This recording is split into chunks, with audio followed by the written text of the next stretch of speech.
Hey everybody, welcome to a recording of the SDA Mentorship Empowerment webinar series. Today you're going to hear from Tom Roy. I wanted to record a little intro because we jumped right into the content today, but I hope you listen because the content is amazing, but also we captured some really good Q&A and comments in the middle of the seminar. So I think you're going to get some rich discussion along with it. Thank you, and we'll see you next month. Okay. Uh, Hi, guys. I was a lawyer at one time in my life. I worked around the world, and I came back to Greenville in 2008 and started working at after-school programs. And that's how TJ and I got together. We shared a love for rapid change, rapid effective change by emotional and cognitive awareness of children and adults. I mean, these are fundamental things that affect everybody. So we both love the same methodologies, and I do it in a lot of different ways with after school programs, with colleges, with executive education. And I'm going to share today some ideas about building relationships and achieving goals. Okay. So the first thing will be to building trust in the relationships. And okay. Uh, I don't see you all, but you may feel like this. Sometimes I do. And so when you have a mentee, the mentee may sort of arrive like this. What are you going to do? You have to break them out of that. Okay. Oh, sorry. One thing is to relax them. This is a good way to relax, is to yawn. Now, you can't get them to yawn, but you have to do some other steps. Okay. You can twist your back like you're sitting in a yoga position, but do it in a chair. You're all of a sudden your spine relaxes. You tip your head back, your neck relaxes. If I do this and I'm trying to go to sleep, I'll frequently start yawning. Yawning actually gets to a part of your brain that no other exercise does. That's why cats and other animals do it. It relaxes you. So that's one way you can sort of play a game with a mentee if you get to know them and say, let's try this, or get them to yawn, or try relaxing so they yawn and see if that works. Okay. And then if they're ready to go and they're amenable to working, one good way to start on the left-hand side there is deep breathing. TJ uses this a lot, I know, in his work. Just to be simple, 3 deep breaths. In, hold it, let it out, hold it, and just cycle that.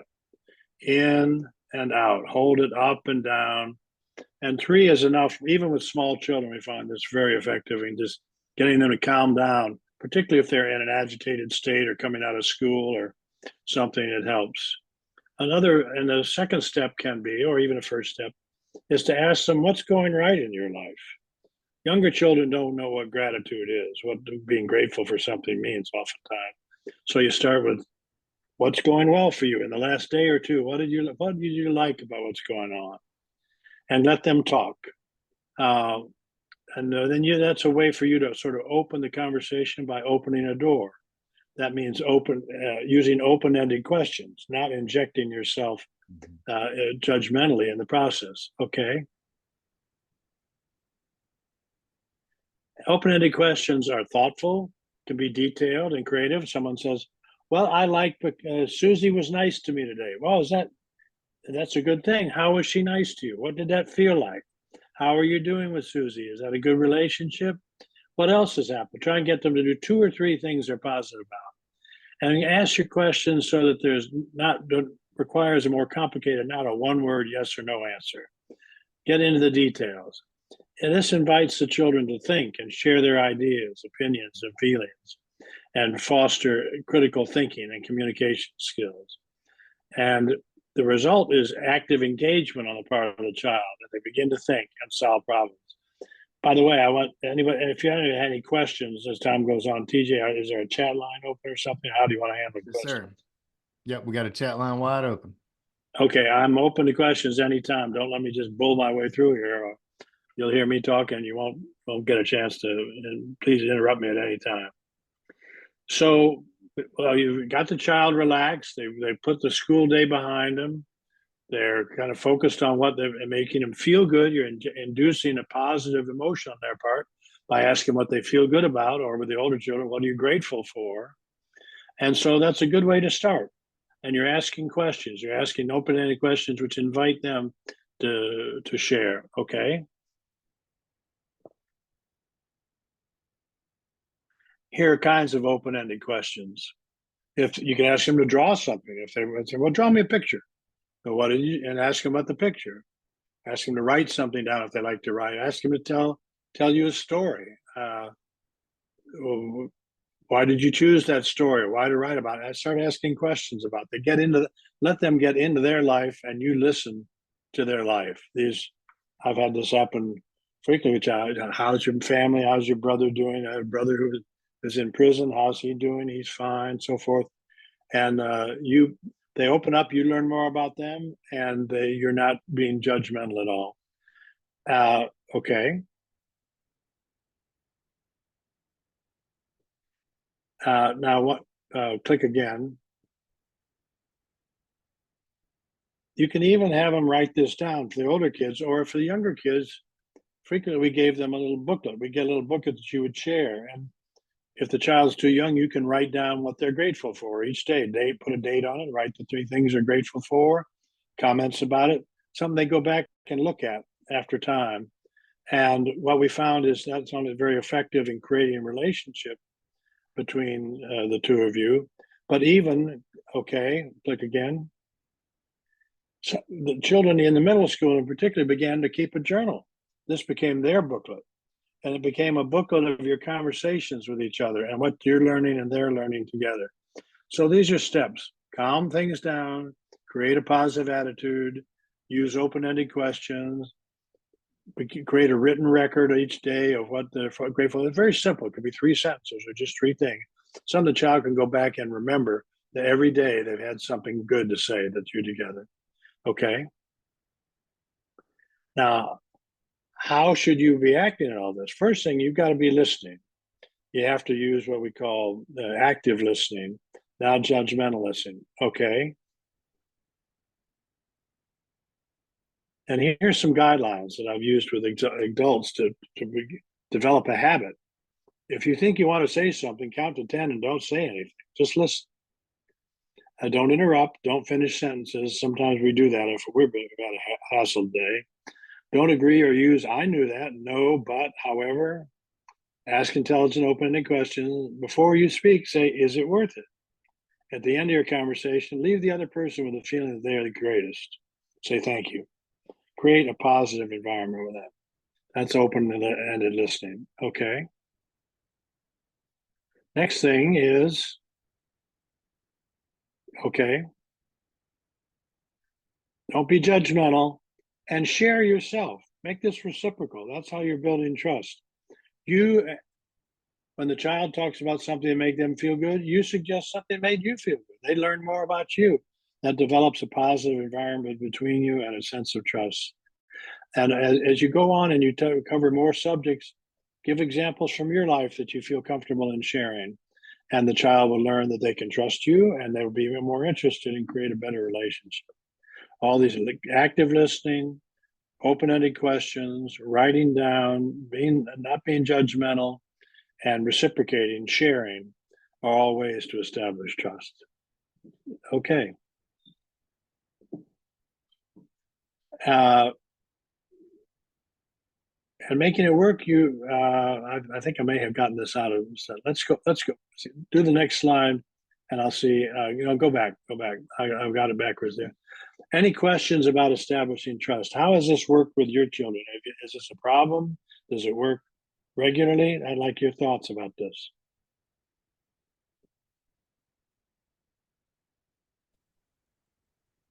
My experience is that these are the techniques that consistently work, although it can really vary based on, the child. So, some children are just not receptive to, they're engaged, they're listening, but it's oftentimes hard to kind of get feedback and feel like you're sort of making that connection. Others, respond well to these tactics that you're, bringing forward here, Tom. When it's a tougher case, what have you found is effective? I know you're great at this. Well, I don't know that I'm great at it at all.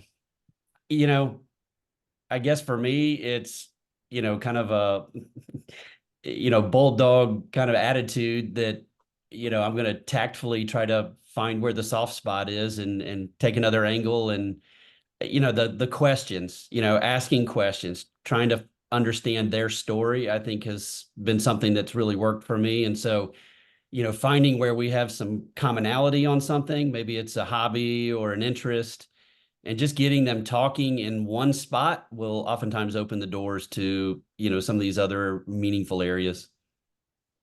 I had a second grader one time, and I asked him, I just thought, well, what the heck? Maybe he won't know. I said, what do you want to be? And he said, I want to be a neurosurgeon. And I don't know how he knew that. His family was very modest. They lived about 20 feet from the community center we were working in. You never know what you're going to get. I said, "Oh, you know anybody who wants to do this?" And my sister wants to be one too. She's in the fourth grade. She's right over there. And so something that they're interested in, you're exactly right, can open up the conversation. Sure. And you never know what you're going to get. You got to be flexible and fast on your feet. Thanks. Anybody else have examples of that being difficult to do and other approaches that you like to use? I just wanted to add, hello, Tom. Sorry that I jumped in late, but I think that this is really a good practice for, all of your relationships, Yeah. in particular, if you want to have a positive, impactful relationship with other people. And I was just gonna just really say something similar to what Keith was saying. I think that a lot of the relationships and that trust building is around you're showing up consistently.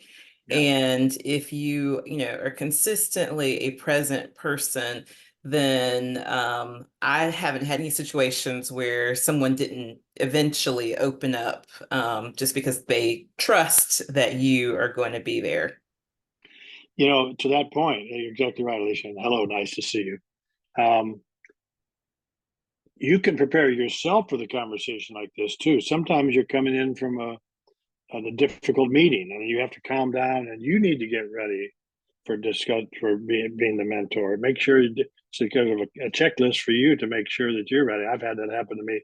All of a sudden, you're in there, and you say, "Wait a minute! Whoa, I'm not doing what I'm not modeling the behavior that I want the child to reciprocate, and I need to maybe do a checklist and do some of these things before I start the conversation." We use this with adults, with senior executives, because the more pressure you got, the more these good habits disappear, and you go back to reverting to where you were before. So, you're right. They're applicable at any level, any age, and the more difficult the circumstances, the more you need to slow down and pay attention. Anyone I think else that's have a great comments? point, and it's probably even more important when you're working with youth, because while professionals kind of understand the chaos of the professional life where you're moving from one meeting to another, or Right. you're dealing with an HR issue, and then you're dealing with a finance issue, and then you're dealing with a operations issue. Like, that's kind of the normal world. Kids don't have an appreciation and a maturity around that. And so if you're not on your game and engaged in that conversation, if you're not present with them, it can take some time to rebuild bridges there. You're exactly right about that. But I must say, when I started my consulting with adults and with senior executives, and they're dealing with high stress, high impact situations. And it's the same. I saw really smart executives making really dumb decisions because they just let the stress get to them, let the stakes get to them, and they didn't calm down. They made emotional decisions or unchallenged assumptions in what they were doing. And that's why I strongly believe this is just fundamental human nature. It changes in scale and scope, but it's not different with the 2-year-olds and the 5-year-olds and the middle school kids I worked with and the senior executives I've coached all over the world. I firmly believe that. But it's a good point. It can happen to any of us anytime when we get grabbed out of our prepared situation and that good training you think you rightly have. Anytime when things get too hectic, we can lose it. I've seen that happen. Any other comments before we move on to goal Yeah, I'd setting? love to ask a question because I know there's probably going to be a lot of our mentors, both from SDA and then just all kinds of agencies from the collaborative. But speaking specifically from HA, our program is designed with junior and senior and high school mentees. Oh, okay. And so we also have a lot of mentors who this is their first time mentoring. And Yeah. I'm trying to speak for them the best I could. I imagine that many of them, when they hear a framework like this, are both at the same time, that's great. And also, I feel like I'm doing that and I'm not getting anything back from the kids. I'm not getting any reciprocation. I'm not getting any information. Like, I'll text them and they might text me back one every 2 or 3 times, or it's just not a lot of information. What advice would you give to somebody who feels like they're trying and not getting a lot back? Well, I think Keith kind of addressed what my approach is. You've got to find some common interest, and you have to work hard. You've got to try different ways without appearing to be intrusive. And a simpler approach than this formulaic one I gave was, "What'd you do? What'd you do last weekend? Yeah. You played hoops. What'd you do?" Find something where that you hear in their voice, if it's verbal over the phone, Yeah. or you can hear it in the voice when you listen. All of a sudden, there's a little excitement, or a little openness, a little joy in that voice, and you found the right thing. Then you start asking those open-ended questions. Well, what did that look? Who was there? Were your friends there? Ask all the and be as creative as you can. There's a great creativity thing. Is the first 10 questions you ask are stupid and not worth anything. Sometimes people I advise who are going to interviews, before you go to the interview, and if you're having trouble to get, write down 10 questions that you think might work. Read them and then write 10 more. And when you've done 50 questions, you'll have a lot of creative questions to ask, and choose the 4 or 5 that you think might work. Yeah.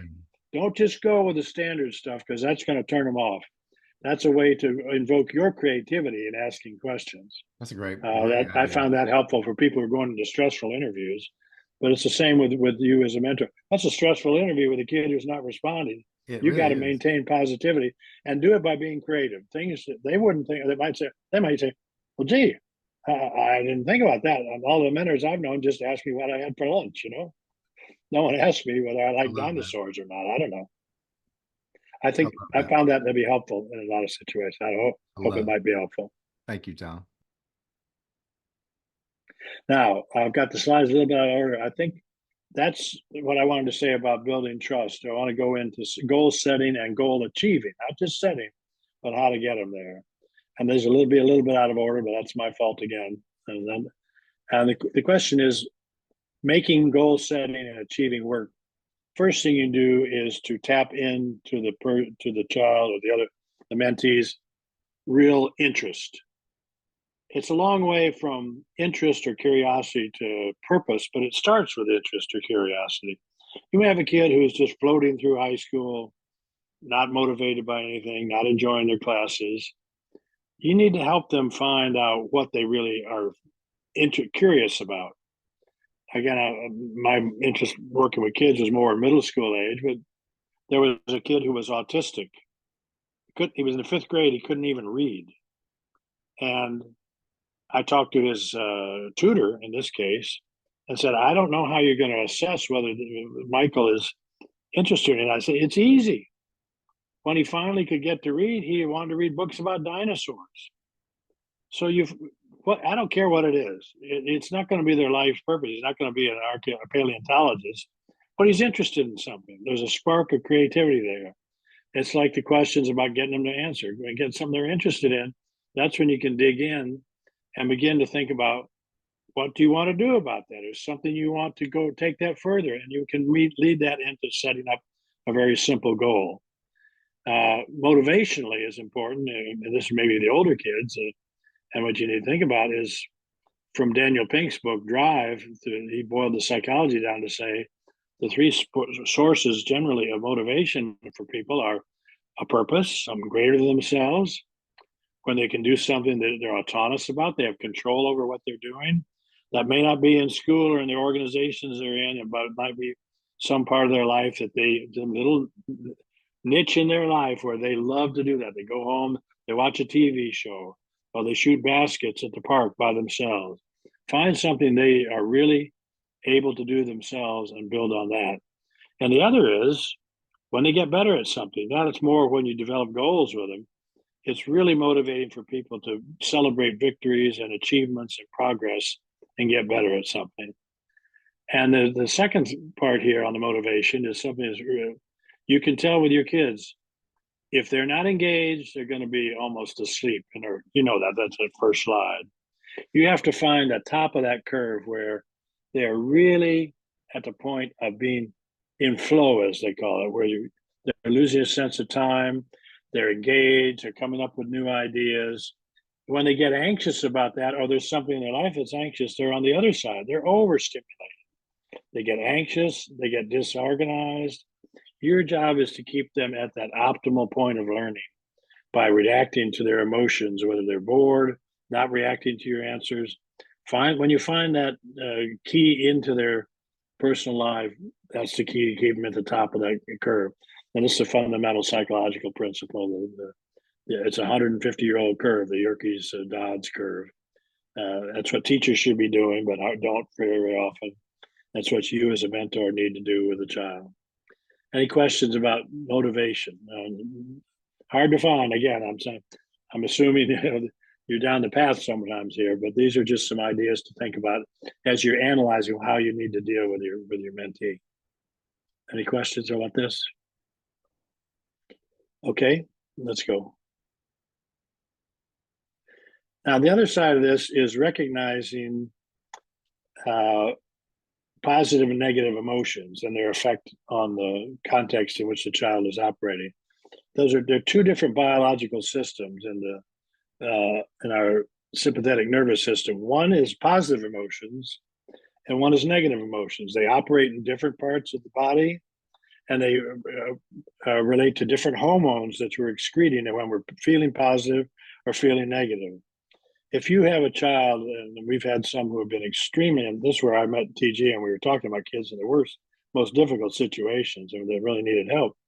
We had one child who 3 times raised a little point, and the tutor wasn't aware of it. We had a great girl named Susan Humphreys who had said, the first time they talk about something, keep making the track of it.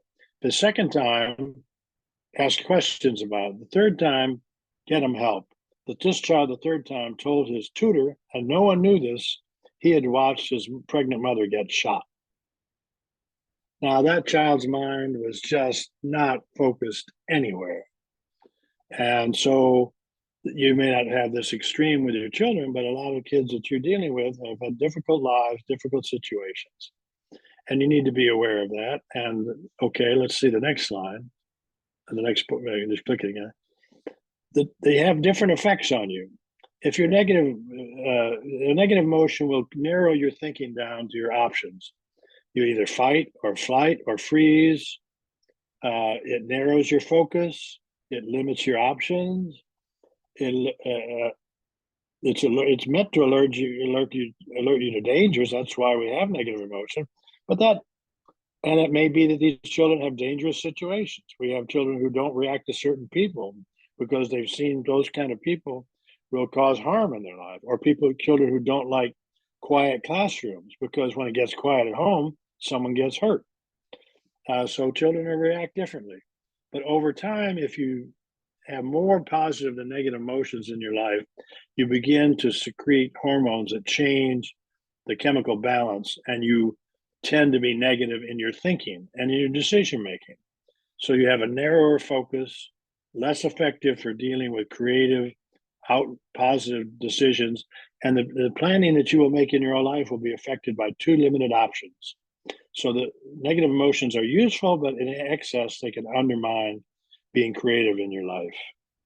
Positive emotions, on the other side, free up creative thinking. It broadens your options.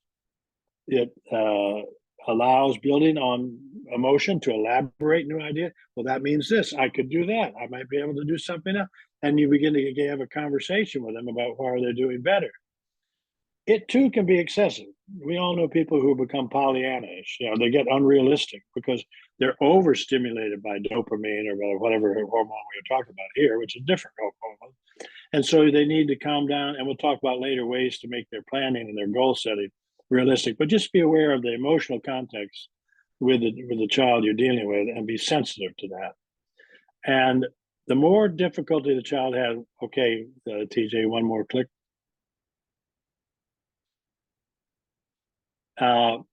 This means that the more difficulty the child is, the more negative their life is, and this is what we were talking about earlier with Keith, the more stressful your situation is, you definitely need, as an adult or a child, a higher ratio of positive to negative messages in your life. You should basically, a mood, which we call is a longer term emotion, but operates in the background, and you're not aware of it. You should strive to see if you can help your child and yourself and those around you have a positive mood in their life. The best one of all, of course, is love. That's a long standing 50-year-old, 100-year-old emotion with a mate for life. But that's a mood, and it's always behind there. You're always feeling good about what you're doing. That's what you want with the child. And the more stress there is, the more people get routed for that. And there are people who say there's a ratio, 3-to-1 or 4-to-1 or 5-to-1. I think all we can say that science is not very systemic. Although if you're finding the child is dwelling too much on negative emotions, you need to increase the ratio, find more positive comments. And we all know that the encouragement you do should be based on actions. That was a good question. That you did solve that problem well, rather than talking about status. You're a good child, or you worked hard, not you did a good job, because that can be negative in some children's cases. So I'm not going to say too much more emotions, but how have you all experienced children who have negative emotions or high stress in their life? I'm sure there are lots of them. And how have you dealt with that? Any thoughts about that? Wow, that's a tough one. You know, my personal experience, we've got 3 different age groups, and I don't really deal a lot with our elementary kids, but on a very surface level, our high school kids, the ones that are with us in high school, are typically pretty plugged in and engaged. Yeah. And I don't have this same issue. The issue is really with the middle school kids. And if I'm being honest, it's kind of 80-20. I don't want to say 90-10, because that just sounds so upside down negative, but it's probably, 80% of the kids, it's really hard to, or maybe switch that around. Probably 20% of our kids seemingly have a naturally positive outlook on things. Yeah. 80% of them, this is such a relevant, point. And it's something that, if you're doing youth work, you just are, particularly with under-resourced type kids,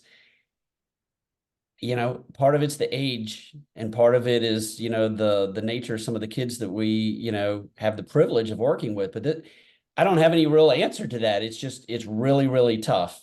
And well, it's studies show that no matter what the socioeconomic background, rich or poor or wealthy or middle class or whatever, different families have different social related. And you can have a mother who from birth of her child is very anxious, and the child imbibes that from the earliest age. And it might not be the old nurture versus nature thing, isn't it? It might be genetic, it might be situational from the family, it might be as life goes on, you get the ACE score. If a child the family is in a 5, 6, 7 ACE score situation, it's become a background emotion all the time. And I don't have any magic gun for that, except to, again, be creative about it. Think about that child before you sit down, and challenge yourself to find 5, 10, 15 different ways of thinking about it, so you come into the more creative side of finding it. Keith, you and Alicia, we're all talking here with highly capable people. You've all done this, but if you approach that child, we know teachers do this. If they see that child as negative, and it affects your ability. It narrows your ability to deal with the child if you put them in that box. That's why the gratitude phase is so good to try and get kids into a positive way. They're not used to someone saying, "What'd you do that was fun today? What'd you like?" That immediately shifts them out of a negative situation. And it might be the smallest thing. I had a hamburger today. Someone bought me a hamburger. I don't know what it is. Could be I picked up a piece of trash. I don't know. But when you hear that click, that's when you bear in and it's like when I was a Boy Scout, you start a fire on steel wool or something. You got to blow on the tinder to make the flame go, and that's what you need. You need to take what you can get and make it expand and make it grow. And over time, with your relationship with the child, the hope is that that works. But some of them are naturally tougher than others, by situation or by temperament or by family circumstances. You're right. Anything else? Any other comments about this emotional side of the child's experience and your experience?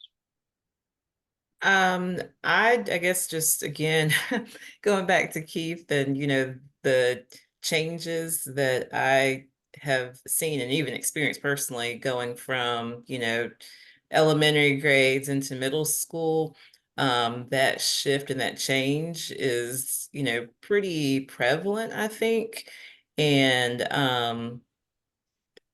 I do think it's just as much as as the youth is going through the changes. I think probably adults interact with youth differently when they are in middle school, expect more from them, require more out of them. And I know from my children, using more of, and I don't know that I ever got it right, when it came to how I responded to my kids, but we're in school, they have always done really well, and we're a lot excited about school when they were in elementary school.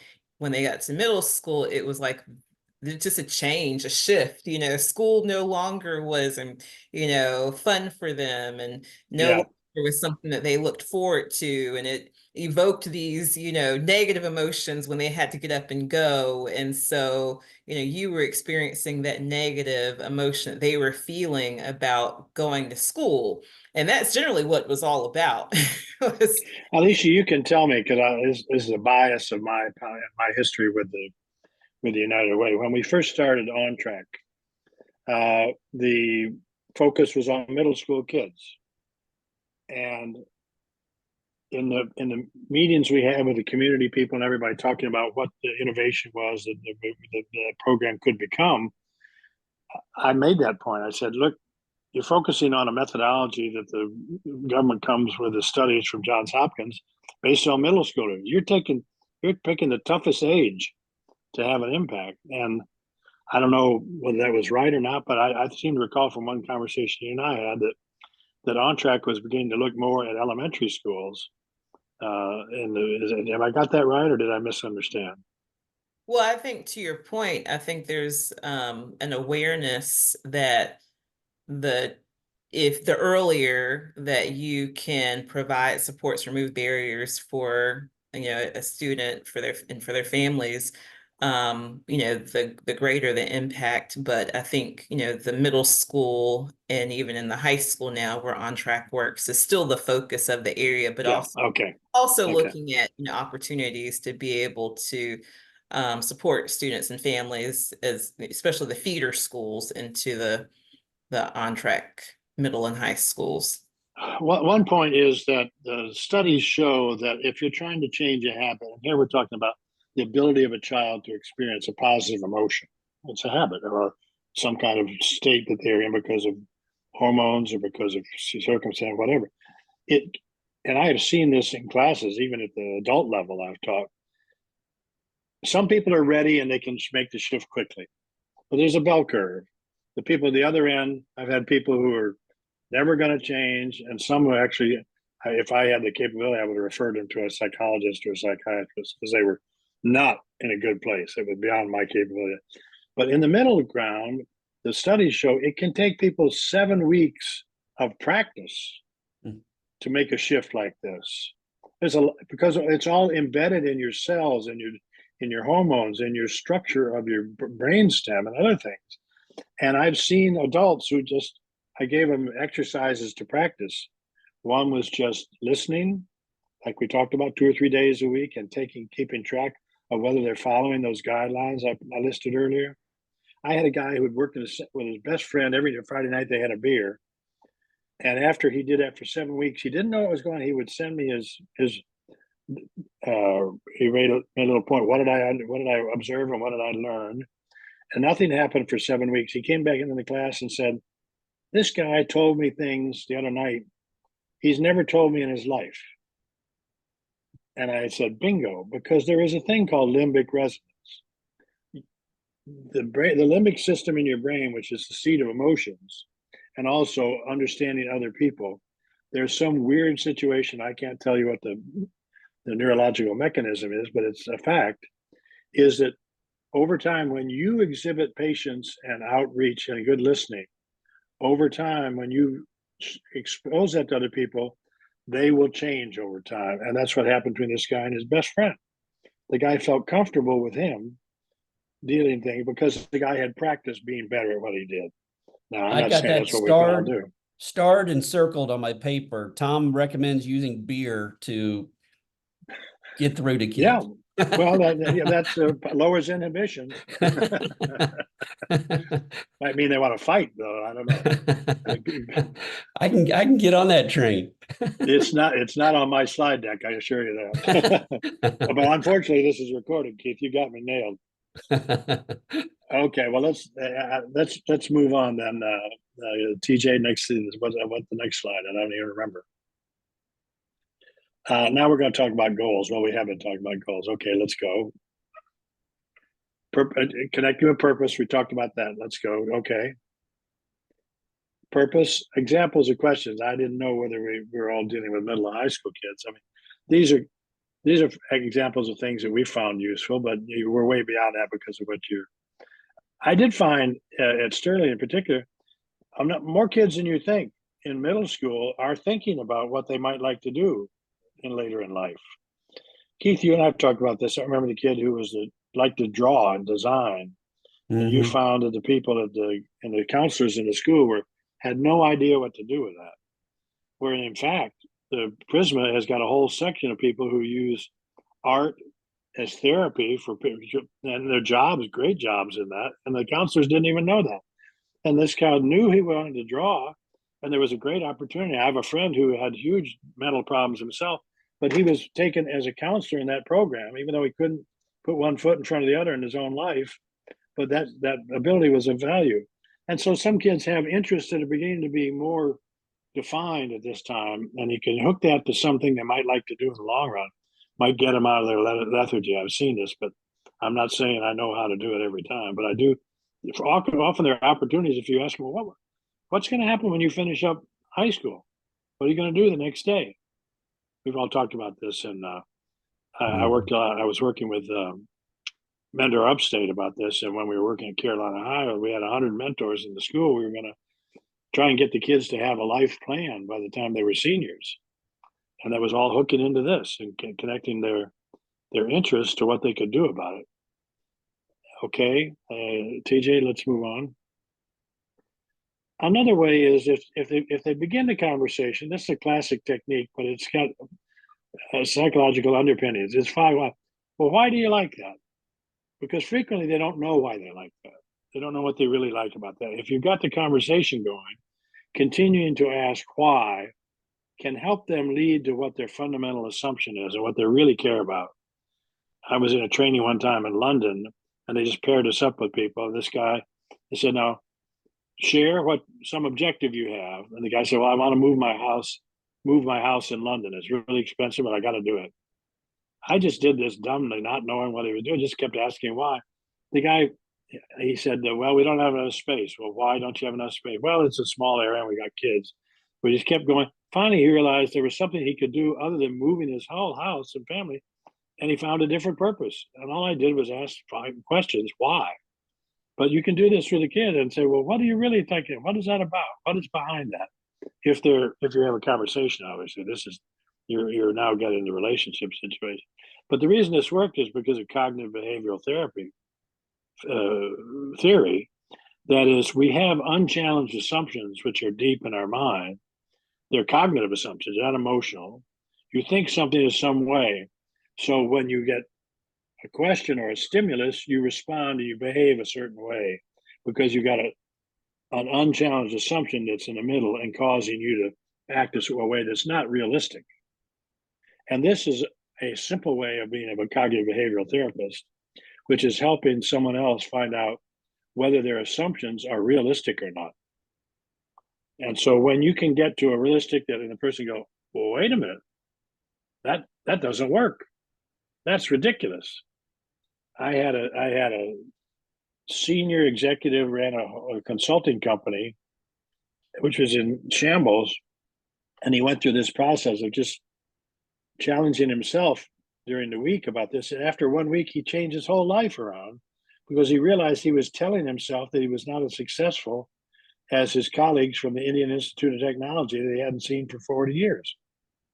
It just was sitting in there, a tape that was playing in his head until he stopped and listened to it. And he did it himself. I didn't do it, but I've done this with other people. When you challenge those assumptions, it can open up and change what's going on. It's not emotional, it's cognitive. And that's the most successful behavior ever invented, as far as I know. Like TJ can correct me, I may be wrong about that. But this is a simple way to kind of get at it. Any thoughts about this as to what this entails or whether it works or not? How you've seen in your experience?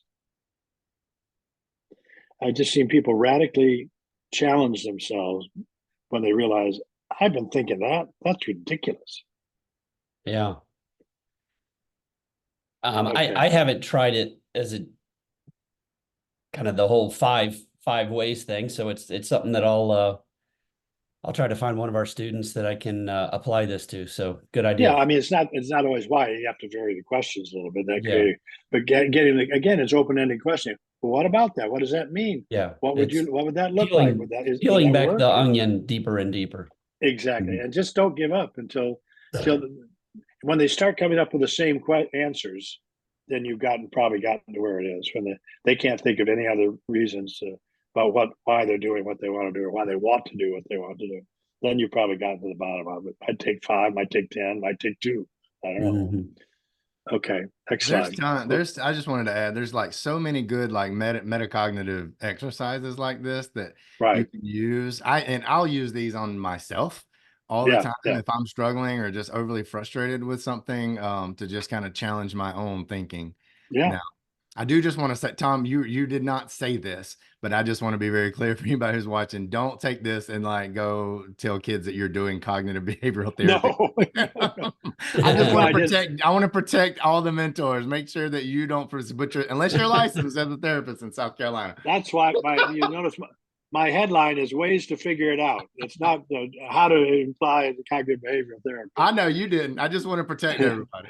Okay, thank you. Well, I'm glad there's someone who's looking out for everybody's legal liability here. Okay, next slide. Another way, and again, now you're getting into your seniors. What are you going to do with your life?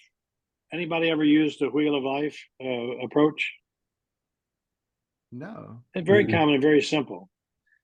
You take a figure your life as a circle, and you have certain roles or things you're interested in. You can choose the colored outside any way you want to. This is an example. You can have happiness. You can have habitation, your shelter, your romantic life, your work situation, your job. All the areas of your life are different roles, and different aspects of what makes your whole life happy or not. And once you kind of challenge that and come up with 6 or 7 areas, and they're placed online, you can go and find out lists if you want to. But you create those ones that matter to you. And then in each sector, you put a red line, you number the sectors from inside to 1 to 10 about how satisfied you are currently in that sphere of your life. And you draw a red line there. Well, this is where I am, and it's different in every sector. And notice I put some green ones here in those areas. I'm kind of happy with that. It's good to know that's okay. The others I could be more satisfied with. So you start out, you choose and this is a way of thinking of your life as in systems thinking, which people will talk about a lot. Your life is a system. These are all different aspects, and they have effects on each other. As you're playing with this, you'll find that, well, wait a minute, I'm going to erase that now, because that means that's really in the other sector. But you see how they fit together. They could have, if you're dissatisfied, really dissatisfied with an area of your life, you say that carries over. I'm dissatisfied in other areas of my life, but not because of that area. This one is just bugging me so much, it's making me unhappy. But now you're getting into why. Now, the next step, okay, let's try the next step, is to then go back and look and say, well, where would I like this to be? And you take a blue or a green mark and say, well, I just like to be a little bit happier or a little bit more satisfied in that section, and or I'd be average. I mean, a good bit more, and then one more click of the wheel, TJ. Okay, or I need to be a lot happier in that area. And you begin to see, well, where am I going to put my effort? Where am I going to prioritize my efforts? It's a more sophisticated way of beginning to figure out, well, what goals am I going to set for myself? Where do I need to work? Because this is looking at my whole life as a system. Any thoughts about this? This reminds me of a strategic method or a therapeutic method we use called motivational interviewing. Okay. It's very similar, and I wrote the name of that in the chat. If y'all are interested, like that's a great technique that can be used in any sector as a way to. It really overlaps with a lot of the concepts Tom is talking about today. There's books on it, but if you're interested, like I forget his name, Alan Lime is a trainer at the Phoenix Center, and he offers local versions of this. And it would be Alicia, maybe even a great idea if he could offer one for the collaborative. It would be a fantastic. Yeah. I threw this in here because I thought it was a way to help kids sort out where they want to set goals. Why is that goal important to them? And what do they get? Where are you going to get the most bang for the buck? Where are they going to get the most return for their effort by comparing it to different areas? And when you just do this in your mind without writing it down, it's all, a tornado of ideas. You need to somehow, and this is a nice visual way to sort it out. And I've done this where I and others have planned, and we begin changing both the red and then the blue, because you have to think about this. Well, is that really what I want to do or not? It's like the 5 whys. It's saying, well, maybe that don't want to spend so much time in becoming a good athlete. Maybe I want to do more about getting skills that I know will be translatable to getting a job that I want to have. But it's sort of an analytical phase, a sorting out phase to figure out why do you want to set some goals. Okay, any questions about that? Okay, let's go on. Another approach is called, we've used with adults, is to, once you set a goal and you have an idea what you want to do, challenge it by taking this approach, a more detailed approach.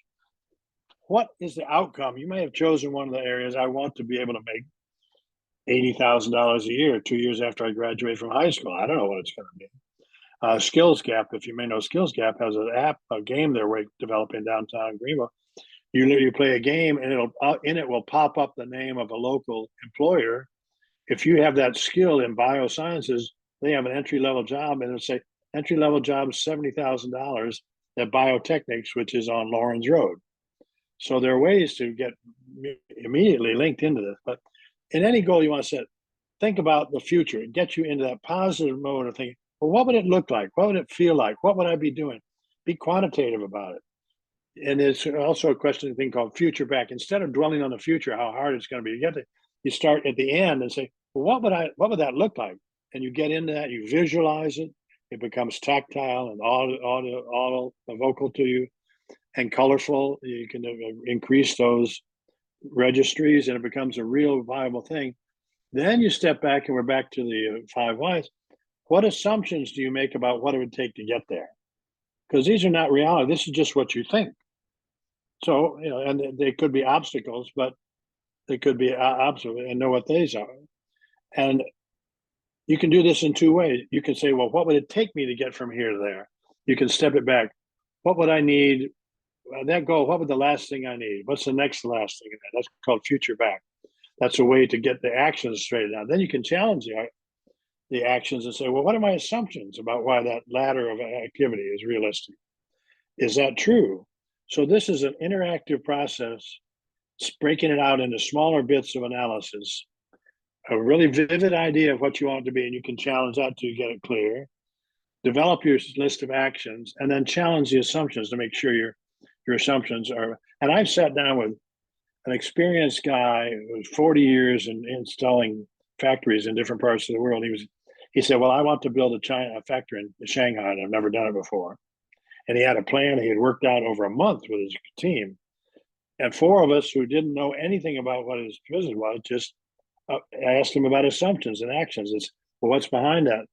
At the end of a half an hour discussion, he changed his idea radically about how much money he was going to invest in everything. It was like magic. So I've seen this technique take seasoned people who are very good at planning, get their assumptions challenged, and their outcomes and actions revised in a very short period of time. Just a way of looking at it. It's an interactive process. Any questions about how it works? And frequently it's and you can play the different roles. I mean, you can turn this and have some goal that you want to have your mentee challenge you on it. Let them experience what it is to have the power of helping you sort things out when you're not sure, if you have that level of trust and interactivity. And it would be modeling, openness to them and letting them model how to be effective. Okay, TJ, let's go on, move on then. Of course, we all know SMART goals, and I'm not going to go into this in detail. And this is just giving you a sort of a cheat sheet of questions to ask yourself to develop each aspect of the goal. And then at the bottom, you write the goal out with a sentence that includes all 5 of the components. And there are different ways of defining what relevant is, but it means most of us know about SMART goals. If you have any questions about this, there are lots of ways to look at that. But that's what you want to end up with, and you help your children, your mentees, end up with being able to define goals that are actionable and clear, and it helps them achieve the goals. Okay, one more. Another way, this is kind of interesting. I've said this time. You write the steps to your goal on each step on a piece of paper, and put it on the floor. Now this guy's doing a good job, but click it again, TJ. That's not the way to do that. This is the way to do it. First thing you do is you put the steps to the order you think they're going to happen on the floor, and you stand at the front of them and look at them. And in your mind, you step through and read and think about each step as it's on the floor. And you go from 1 to 2 to 3 until you get to the end. And you'll find that once you make it outside of yourself, you're dissociated psychologically from you're not as engaged in the steps, and you're separated a little bit, and your thinking changes. You may say, well, that's not right. And you make 2, 3, and 3, 2 instead. Or you tear up 3 and you write another one and put it down. And that's good. You can change your own mind and challenge yourself. But then there's the next step. Okay, TJ. Same thing. Now you stand beside it and look at it as if you're an observer. You're not engaged now. You're not even involved emotionally. You're criticizing what you've just done. Or you can do this as the mentor and the mentee, or do another person do it. But you can even do it yourself. And I've seen this happen where you look at it differently because you're standing aside it, and you make more changes. So what that means is step 3. Go ahead. Okay. As you're doing this, you revise, you add, you delete steps, and you repeat that until you're satisfied that it makes sense, it's realistic, it's feasible, and you're good. And as I pointed out in step 4, take turns doing this with you and your mentee, so you both learn how to do it and you both challenge each other. Now you've got a very high level of confidence and creativity going on between you. And as they're planning their next steps after high school, this can be a really powerful step if you built all that trust over a year or 2 or 3 of working together. Any questions? Another way of doing, go ahead. I've never done that. It sounds like it would be, a fun activity to do though with. Yeah. You're up, you're moving around, you're changing the papers, you got different colored markers. Is this something that you've seen done with? Yeah, no, I've done this. I've done this with one of the 2 best trainers in the world in a thing called neuro-linguistic programming. It was referred to me by a guy who was a consultant to all the Hewlett-Packard innovation teams around the world. It's something that this guy used with getting people unstuck and doing better planning in serious high-level innovation companies. With Um, students, that's what I was wondering, with students, have you done that with students? I have not done it with students. Yes, I have. Yes, well, I did it with teachers at a charter school. Okay. Yeah. Um, another, I'll mention this. I didn't put a slide in here. Is a variation of sorting a problem out is have you ever done the triangle? You assume a triangle, 3 points on a floor. You stand in one. You have a problem. I saw this with a lady who had a difficulty with a sister about working through an inheritance after her father died. And this is a lady who was 30 years a therapist and very experienced, but she was having trouble. And you sit there in a position and you're yourself and you say, now look at point 2, that's your sister. Have the conversation with your sister that you know is going to happen. So she would tell her sister, I think this is the way we should do it. And then she would play her role in her mind. She was now the sister. She'd say, well, she'll say that's no good. And she went and had that conversation. And she became more aware of what was going on. Then she moved to point 2, and now she played the role of her sister or the other person and had the same conversation. And it was seen differently, and more ideas came up. Then she moved to the third point, and now she was the observer, like standing beside your steps on the floor. And she watched herself and her sister have the conversation. And after that, she had more insights than she had had in 2 years of solving this problem, and came up with an action. It was the next best thing for her to do, which was to call her sister and talk it out with her. And this was an experienced psychological counselor. It's powerful. That's another way of thinking about this. The other thing is the old chair thing. You sit in a chair and have a tough conversation with the other person. And you can do this with your mentee too. Imagine they're there and have the conversation, then sit in their chair and play their role. It's role playing, but you just do it with 2 chairs. It's all around the same thing of getting you out of the rut of thinking of as you think about always the same problem, different ways to challenge your thinking. Any thoughts about that? It Okay. makes sense. Yeah. It takes some, like they say, don't try this at home, or do try that at home, but take it out into Yeah. the world. Do this with your wife or your husband or your significant other, if they're amenable, or a good friend who trusts you and you trust them. Anyway, okay, TJ, let's go. We're getting toward the end. We're a little, our time is up. We did the critical success factor. This is a slide. Let's keep going. I'm almost done. I'll finish up quickly now. Now, the only other thing I think I have is we think about planning as being certain, but we know life is uncertain. So another way to think about the goals is that they're stepping stone goals. They're provisional goals. You plan it through and you take one, but then at the end of doing that, you review the results of each action and then challenge each one, the results, and find out, is that really what I thought was going to happen? You may have challenged your assumptions, but life may be more difficult than you thought. It's just that be aware that you can create conditional steps and revise them in the course of it.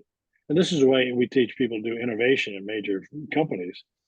Always feedback loop yourself and be able to adjust on the fly. And it's a situation which we call, you have simple goals, which you know what to do. You have complicated goals, which you need a lot of expertise. And you have complex goals, which is innovation. And no one knows what the answer is. You have to find your way to the answer. And I think that's the end, TJ. I think that's all.